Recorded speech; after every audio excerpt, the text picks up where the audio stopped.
This is Real Deal Sports Talk with KP, June 25th, 2018.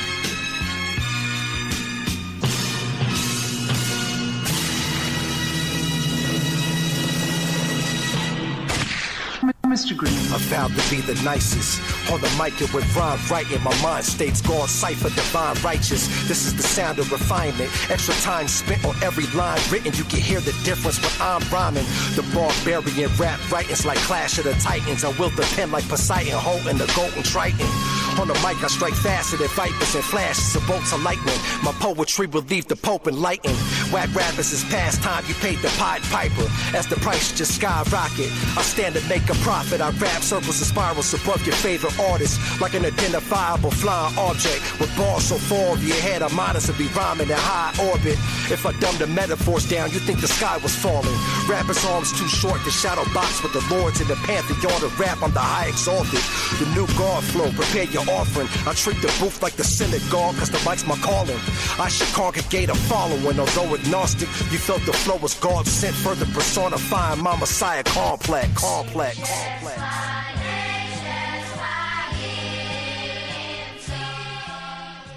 Yeah, welcome into Real Deal Sports Talk with your boy KP. How's everybody doing on this Monday, June 25th, 2018? Lovely weather here in Denver, Colorado, where I'm at. We got the mid-80s today, sunny skies. Everybody out and about doing their thing, whether they're at work, they got the summertime off, or hey, maybe you just get to work outside and you get to enjoy all the beautiful things that come with nature. Good for you. Glad you guys could be here. Glad you're listening today. We got all kinds of sports stuff to talk about today. We're going to dive back into the World Cup, of course, while it's going on. Major League Baseball, NBA drama and news. And at the end of the show, we will do a shout out to the women of the WWE because they're definitely carrying the brand right now. But let's kick it in with the World Cup. And since the last time we spoke, funniest story that I saw was the captain of Mexico having to come out in the middle of the night outside the team's hotel and ask the fans to be quiet so the team could sleep because they had a game coming up that they, needed some sleep for. It's the middle of the night. We're glad you guys are here. We're glad you're being supportive. We love it. It's great. But we need you to be quiet so we can sleep. That story to me is hilarious. I mean, that's just great fans right there. Last show we did was on Thursday. So some of the scores that we didn't share with you on Thursday's games. Denmark and Australia went to a draw at 1-1. France beat Peru 1-0. And Argentina, I'm sorry, they're done. It's just been pitiful tournament for them so far as Croatia gets all over them 3-0 on Thursday. On Friday, we had Brazil beating Costa Rica 2-0, Nigeria over Iceland 2-0, and Serbia falling to Switzerland 2-1. Saturday, we had Belgium beating Tunisia, Mexico, South Korea. This is a game I watched with my wife. Mexico wins 2 goals to 1. And what I saw in this game that I didn't see from a South Korea team in previous World Cups, which kind of goes to how much changes over 4 years. How hard it is to be that team every 4 years and come back and try and be a top team or the team that repeats. And that's why you don't see it very often on this stage, is because there is so much turnover over that 4 years. But the South Korea team did not seem as precise as they have in years past. They didn't seem to have that science to the game down. They weren't all clicking on the same page. It seemed like they were a little lost against Mexico. Like the speed Mexico was presenting was too much for them. And Mexico's been playing with some great pace so far. It slowed down a little bit in the second half of that match. But Mexico still pulls out the win with the 2-1 victory over South Korea. Then Sweden and Germany. That game looked a little back and forth. And then finally Germany really took a hold in maybe the last half of that game, where they were able to extend the lead and pull out a win there, saving themselves in group play on Saturday. On Sunday's games, England destroyed Panama 6-1, but Panama got their first ever World Cup goal. Japan and Senegal, that game went to a draw. Early on in that game, it looked like Senegal was easily the better team. The first half of that game, the pace was too much for Japan. Senegal's speed and toughness was too much for Japan. Tale of two halves. In the second half, it looked the complete opposite. Japan looked like they were the faster team. They looked like they were the team that had more toughness. They looked like the team that was too much for Senegal to handle. And they managed to get themselves a draw with a very athletic and a very good Senegal team, who honestly I'm a little surprised about not being that consistent of a football fan. And then Colombia gets all over Poland 3-0 yesterday, in what really wasn't even an evenly matched game. Saudi Arabia, they beat Egypt this morning 2-1. Uruguay got all over Russia this morning 3-0. And really, it shouldn't even have been that close. There was a couple opportunities for both teams that were missed. It was a very physical match. Kind of hard to see how the refs were calling it. Russia did go down a man in the first half. Portugal and Iran go to a draw today. And Spain and Morocco also go to a draw today. So that covers us on where the scores are coming into right now. Here's who's leading each group as we sit right now. Uruguay they've basically won Group A. They will be moving on to the round of 16, and Russia is going to be moving on to the round of 16 as they are second in that group. Spain and Portugal are currently both tied in Group B with 5 points apiece. Iran right behind them with 4 points. Group C is on top, France is on top of Group C, with 6 points. Denmark right behind them with 4. Group D, you got Croatia with 6 and Nigeria with 3. Group E, Brazil and Switzerland are both tied with 4, and Serbia has 3. Group F, which Mexico is going to win now, they have 6 points. Germany and Sweden right behind with 3. Group G, you have England and Belgium tied with 6 points, so it looks like they'll both be moving on. And then Group H, you have Japan and Senegal with 4 points, and Colombia right now with 3 points. And the more and more I watch these matches in the World Cup, the more I sit down and spend some time seeing what's going to happen. And I'll probably sit down and watch at least one of the games tomorrow, which are Australia, Peru, Denmark, France, Iceland, Croatia, and Nigeria and Argentina. The more I realize how hard it is to ever repeat in a World Cup and why we don't see that. The styles of these teams that I'm personally used to, which, again, not much of a football follower, is not what I'm seeing out of the clubs this year. I'm enjoying it. I'm enjoying seeing some of the pace and some of the teams that I didn't expect to be in it, like the Senegals, like the Icelands or the Nigerias, Croatia for that matter. Some of these teams that you would not have expected to be, up there, being up there. It's truly a world game. It's truly a poor man's sport. You don't have to be rich to be a soccer player, to build your skills, to get together a ball of trash and kick it around with friends, to find that one soccer ball someday and play with an actual soccer ball. It's an exciting sport. Now, the ugliness has shown its head. There is a call for an Argentina fan to be deported for attacking a Croatia fan. But I'm looking forward to the knockout rounds. I'm looking forward to what's coming up. The games so far have been great. I understand the appeal on the world level. The speed has been great. I can do without all the flopping. There's been a lot of flopping. Enough that even my daughter's making fun of it, and she doesn't watch sports at all. But very exciting times. The World Cup, I got to say, they're winning me over this year. I will definitely watch again in 4 years. And I'm going to watch out through the rest of this year's tournament as we move forward. All right, so since the last time we spoke on Thursday, the NBA draft did take place. And I'm sure most of you have already seen the picks, but we'll go through them, at least the first round right now with you. The Suns do go ahead and take DeAndre Ayton with that first pick, keeping him in Arizona. It's going to be a good pick. They are a team full of guards. They have pieces they can move to try and build a team, but you have Ayton now, you have Booker. Now let's start building a team around those two guys that we can compete with. We're young, we're athletic, we got scoring, we got rebounding.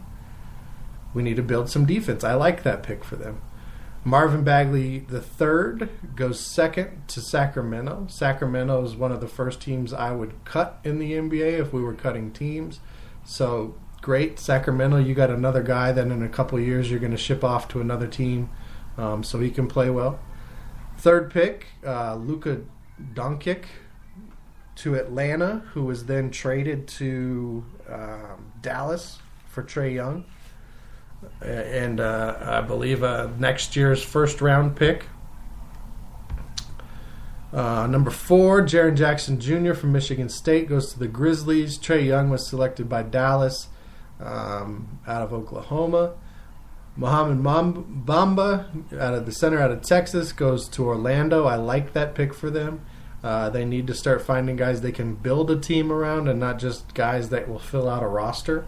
And he potentially could be that defensive piece, that offensive rebounding guy that gives Orlando something to start building a team around. We'll have to see. Wendell Carter Jr. from Duke went to the Bulls. At this point in the night, you're starting to think, okay, we know Michael Porter Jr. has got the back thing. We know he's injured. But this is a guy who was talked about as the number 1 pick. When is Michael Porter Jr. going to come off? And at this point, as I'm watching it, I'm going, okay, here's where he gets picked. He's going to Chicago. Nope, they take Wendell Carter Jr. Okay, Cleveland. Would that be a good spot for him? Okay, no. They take the point guard out of Alabama, Colin Sexton. Okay, New York. New York's definitely going to pick this guy. He's got the potential to be the all-around number 1. He's got the potential to be an all-star. He's got the potential to be a star. He can score. He's long. He's 6'10". He's being compared to a young Kevin Durant. Nope, they go with the freshman out of Kentucky, Kevin Knox. 10th pick, Mikal Bridges. He goes to the hometown 76ers for a short little moment because then he was traded away. Then at 11, you're like, okay, he's dropped out of the top 10. He's got to be picking now. Everybody's going to take him here. The Clippers are going to get him. Or Charlotte's going to get him. Nope. They go Shai Gilgeous-Alexander out of Kentucky. Then with the 12th pick, Miles Bridges out of Michigan State. 13th pick, Jerome Robinson out of Boston College. Okay, we're still not there. We're still not finding it. Okay, finally, 14, Denver Nuggets have Michael Porter Jr. fall all the way to them, the small forward out of Missouri. Now, will he be able to play? We don't know the extent of that back injury. How long is it going to take a kid who's growing at 6'10", who's lengthy, to get the strength back and the movement back from a back surgery that will allow him to play in the NBA? Does he sit out summer league? Does he sit out next year like a Joel Embiid did? Is he ready to come back? There's a lot of question marks around that pick with Michael Porter Jr., but if he turns out to be healthy at 14, he is a steal. At 15, Troy Brown from Oregon goes to Washington. Zaire Smith from Texas Tech goes to Phoenix with the 16th pick. Dante DiVincenzo, the Villanova guard, he goes to Milwaukee. Lonnie Walker from Miami, he goes to the Spurs. Kevin Huerter from Maryland goes to the Hawks. At the 20th pick, you have Josh Okogie from Georgia Tech going to Minnesota. Utah picks up Grayson Allen. That's a good place for him. He's going to be able to come off the bench, give them minutes, play with a Donovan Mitchell, play with a Rudy Gobert, add some toughness and some fire to that team. I like that pick for Utah at 21. Chandler Hutchinson's out of Boise State. The shooting guard goes to the Bulls at 22. Aaron Holiday of the Holiday Brothers goes to Indiana, which I think is a great landing spot for him. Anthony Simmons straight out of high school, goes to Portland. Moritz Wagner, the center for the power forward from Michigan, lands with the Lakers. Landry Shamet out of Wichita State goes to the 76ers. At 27, you have Robert Williams out of Texas A&M. He missed his introductory phone call. Slept through it because he was so happy and elated from the night before. Jacob Evans from Cincinnati goes to the Warriors at 28. At 29, the next net select Dizan Musa from Bosnia. And then the Hawks select Omari Spellman out of Villanova with the 30th pick in the first round. So that's the first round of the draft. You have some hits. You have some misses. You have some guys you're never going to hear of again. That's the thing with the NBA draft that I've noticed over the years is that you have 2 rounds. Very few of these guys will ever see a roster or significant time if they do see a roster. Most of them will squander their careers away in the G League, in Europe, trying to chase that NBA dream. Now, some of them, they're going to have, all the star power behind them from the get-go. Some of them are going to make their name.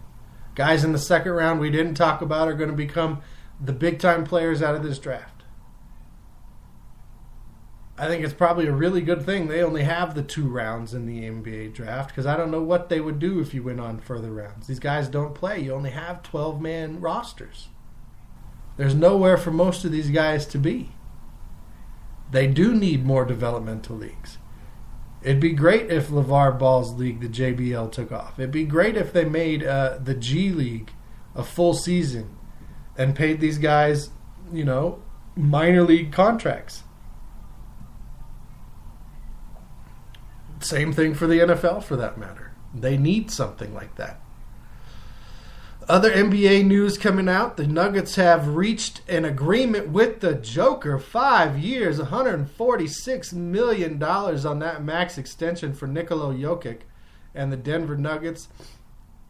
This is a guy who's been putting up triple-doubles. He's got good passing skills for a big man.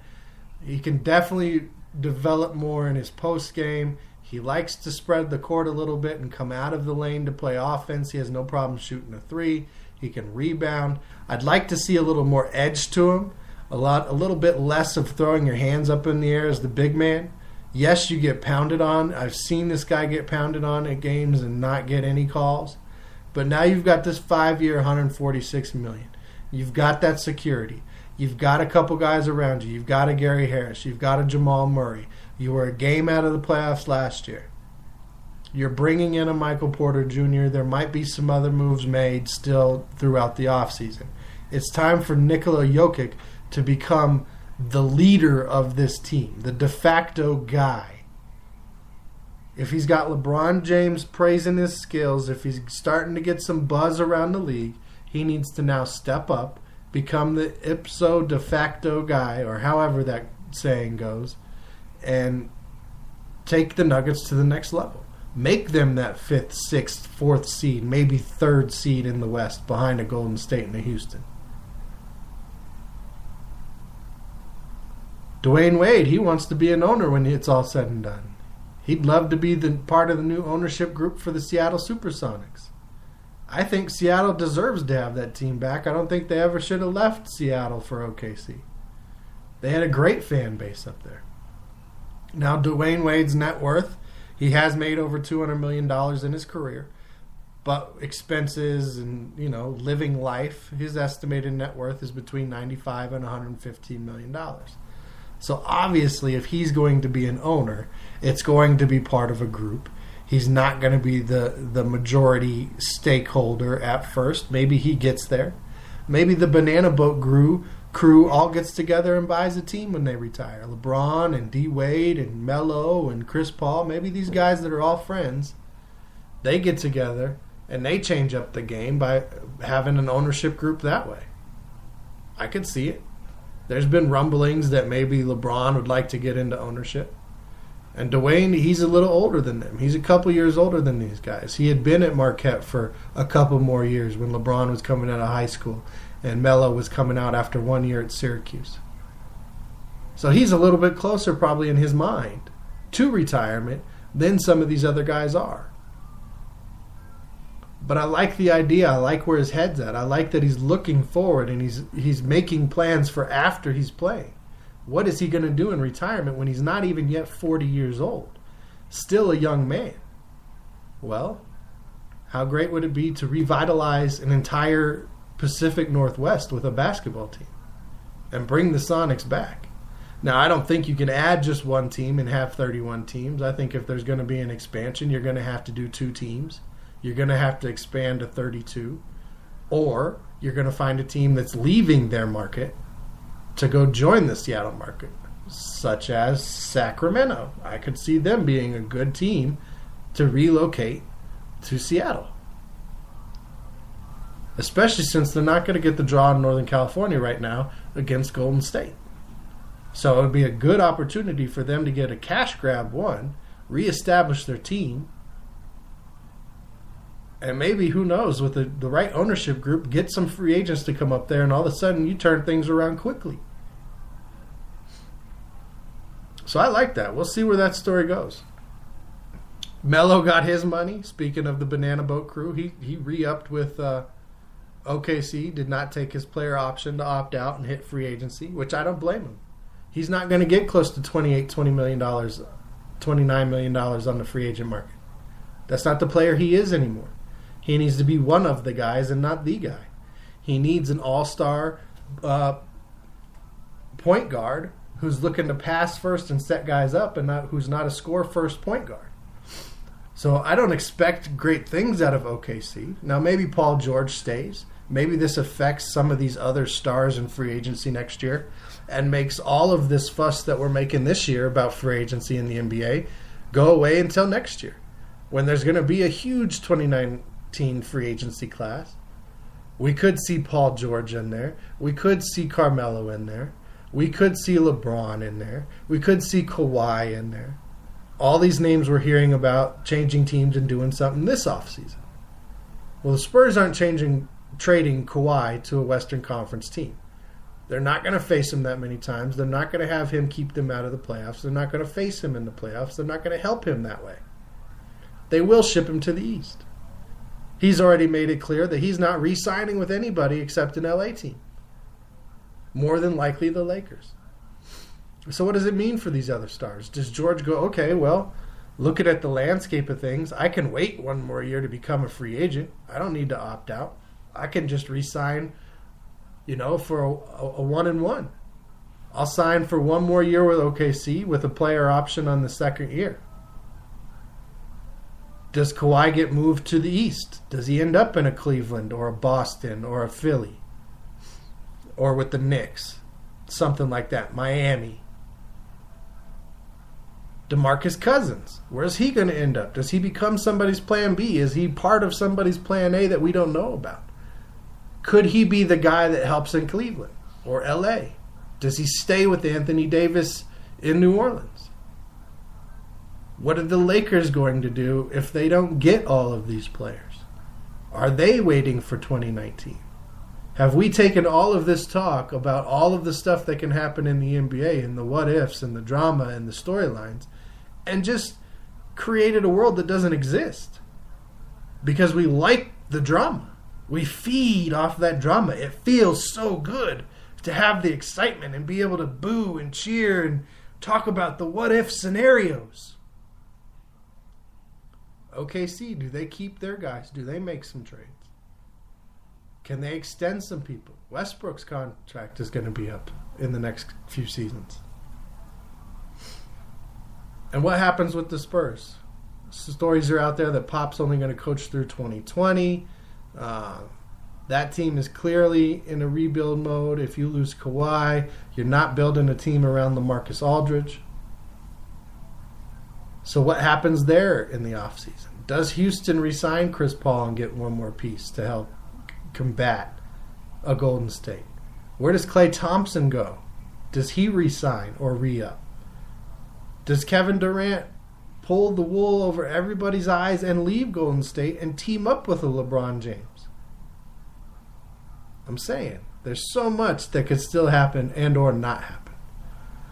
Coming up this weekend on June 30th at Fort Collins High School, Circle of Stars Academy will be having their second annual football and cheerleader camp at Fort Collins High School. This year they have added the cheerleader camp that will be run by former Denver Bronco and Colorado Crush cheerleaders. The staff is mainly made up of former college pro players and or coaches.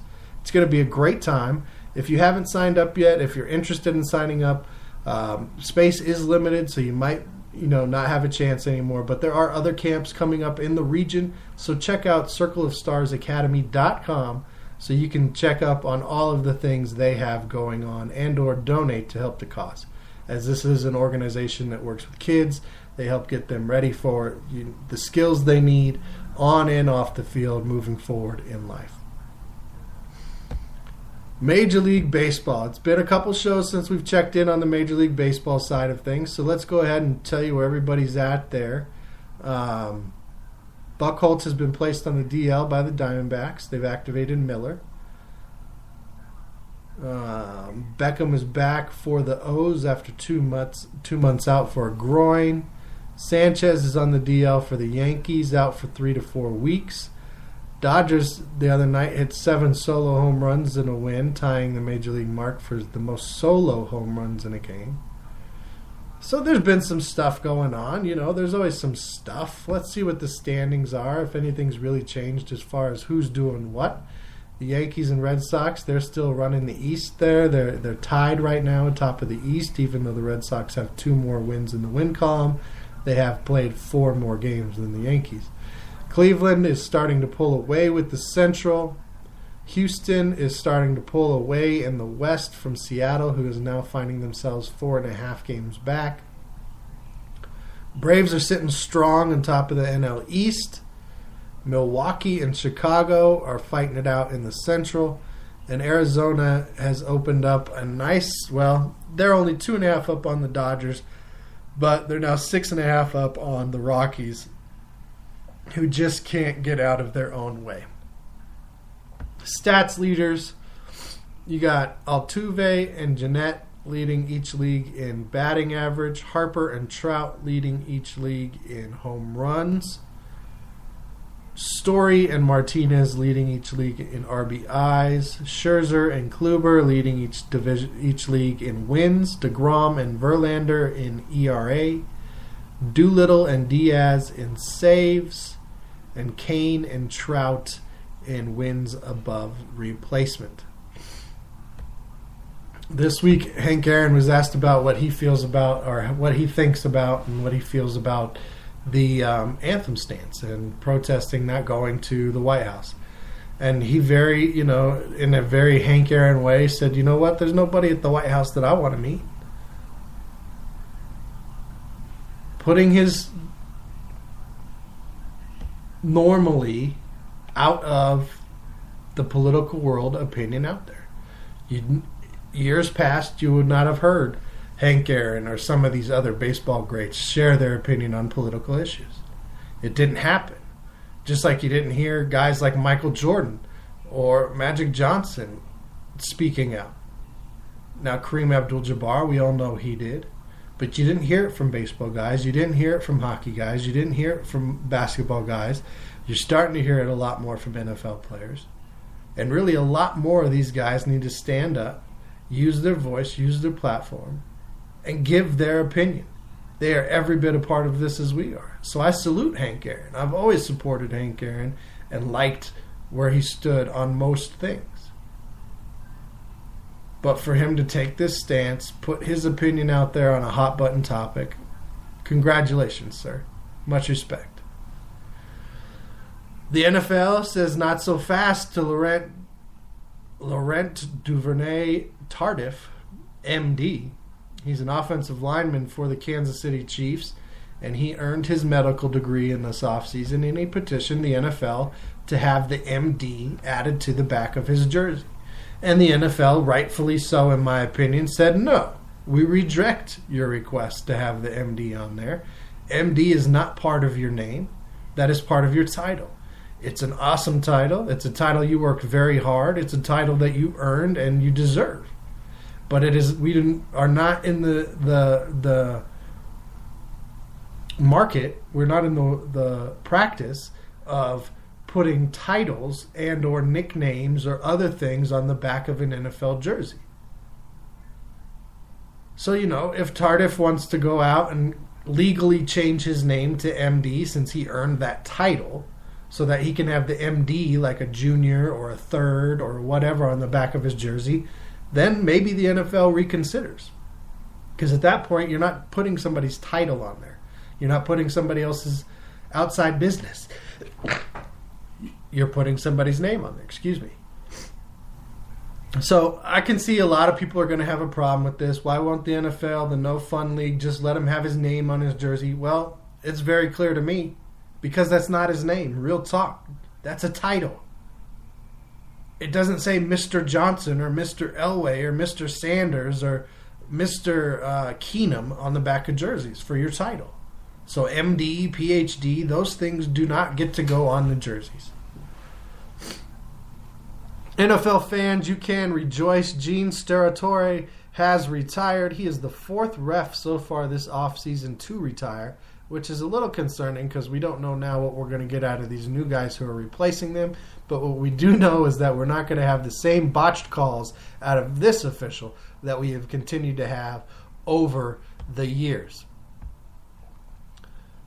So I celebrate it. We'll look to see how the refereeing landscape plays out this coming season.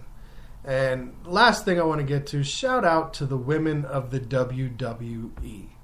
Now, many of you are going, oh, WWE, that's fake, blah, blah, blah. Why do you keep talking about it on your show? Well, it's real simple. It's not fake. Yes, it is predetermined who's going to win. Yes, they have writers. But I defy you to go out and participate in any of this and walk away saying that was fake. Now, that being said, why I'm shouting out the women of the WWE. They are taking on better storylines. I don't know if the writers have something against the men right now, if the creative team can't figure it out. But the women's storylines taking on bullying, taking on body shaming, taking on true rivalry and sisterhood and togetherness, and what they have going on with the Total Divas show and all of their social media efforts they're doing is to be commended. It's really impressive. The likes of Alexa Bliss, Asuka, Becky Lynch, the new group, the Iconics. Carmella's getting her run right now in the championship world. Charlotte Flair has been unbelievable, and she will be the first woman from the WWE in the body issue that's getting ready to come out for ESPN. Dana Brooke has been getting better. Nia Jax got her title run, deserves another. She is doing so much for young women and little girls. Ember Moon has come on, and her character and her path has been great. Sasha Banks is doing her thing. Lana is doing her thing. Mickie James has come back into the fold, and she's being the mentor and one of these lead characters that the WWE likes to do with their vets. Natalya and Naomi have been amazing.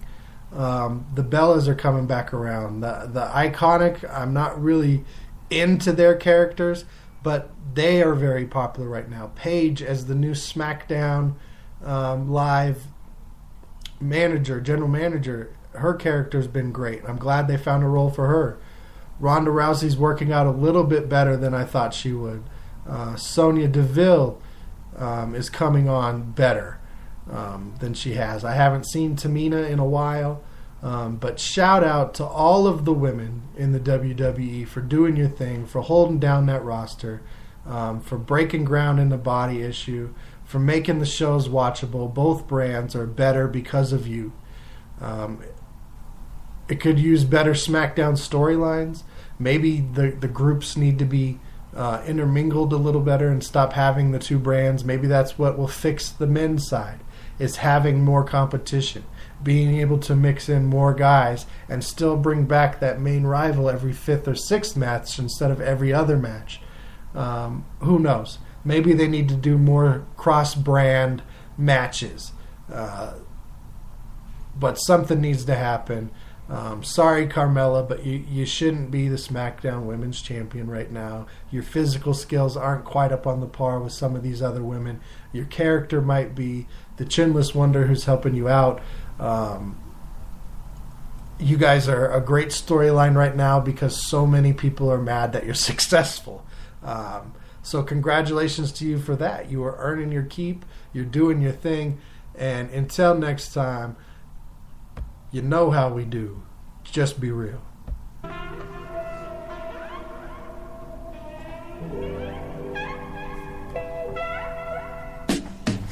Yo, Denver City life living every night getting it. All I see is green like it's night vision. My sight's different. My type driven. These niggas risking a life sentence over white flipping, but I ain't with it. I'm light skinned it. My mind gifted, intelligence in my disposition, aristocratic image, and not to mention I'm nice with it. The ice drip over cardigan sweaters, tight fitting, white linen. This is the type of shit that entice women. The fly shit that I'm on is passing the sky's limits. Why it's not surprising to see that all of these guys live it. I vivid, solemnly swear the rhyme exquisite with the time I'm giving. My mind flying, defying physics. I stay smooth like sipping out of champagne flutes. Always way cool, but it ain't a thing, just a flame cruise. You lame dudes, this that shit that you can't do. That's why your main boo steady watching me how I make moves. My high city life got me way above the clouds. Paint the audience a picture every time I draw a crowd. I hold my weight with these bars, so make no mistake. I get to cooking like Chef Curry in Golden State. I'm motivated, I'm taking off, moving vertically. Saying that they were seeing me lyrically, that's absurd to me. Virtually murdering MCs on purpose. Cutting their body parts into pieces is verbal surgery. You say you hot, but you ain't burning to the third degree. Time to bring some urgency in the state of emergency. There's no comparison to us, that's way embarrassing. Making something from nothing like ancient Native Americans. Man, listen, I'm undergoing a transition. My transmissions are filled with nothing but ambition. No remorse on these rappers like a Roman force. Snuck into the game on these suckers inside the Trojan horse.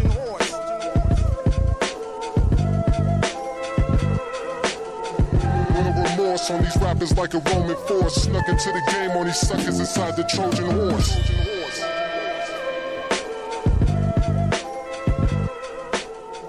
No remorse on these rappers like a Roman force. Snuck into the game on these suckers inside the